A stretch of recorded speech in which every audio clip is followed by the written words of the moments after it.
तो सबसे पहले हम ये समझते हैं कि एंटी डिफेक्शन लॉ है क्या। देखिए, डिफेक्शन का मतलब होता है दल बदल, दल को बदलकर अपनी पार्टी को चेंज करके दूसरी पार्टी ज्वाइन कर लेना, यह है डिफेक्शन।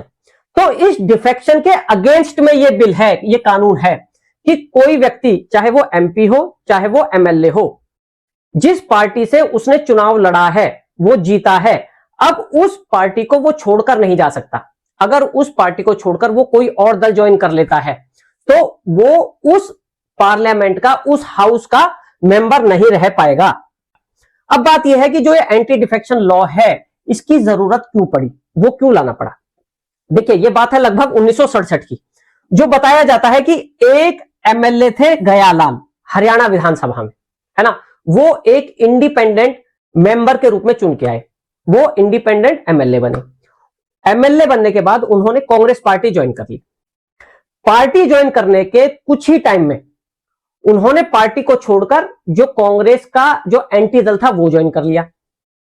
फिर कुछ बात हुई और उन्होंने फिर से कांग्रेस पार्टी ज्वाइन कर ली सेम डे के अंदर, और फिर कुछ बात बिगड़ी और उन्होंने फिर से कांग्रेस पार्टी छोड़ के वो जो दूसरा दल था, कांग्रेस का जो एंटी दल था, वो ज्वाइन कर लिया। तो वो जो कहावत है ना, आया राम गया राम, वो यहीं से निकल के आया है। उनका नाम था गयालाल, उसी से वो आया राम गया राम वाली कहावत आई। अब ये कोई एक केस नहीं था, ये अनगिनत तरीके से ये केस होने लगे, ब्लैकमेलिंग शुरू हो गई। अब कोई एमएलए अगर ये कहे कि भाई मुझे ये पद चाहिए और मुझे ये पद नहीं दिया तो मैं कोई दूसरी पार्टी ज्वाइन कर लूंगा। अब जो वो सरकार है उस राज्य की, उसके पास इतना बड़ा बहुमत नहीं है कि उसके जाने से कोई फर्क ना पड़े, अब उसकी बात सुननी पड़ेगी।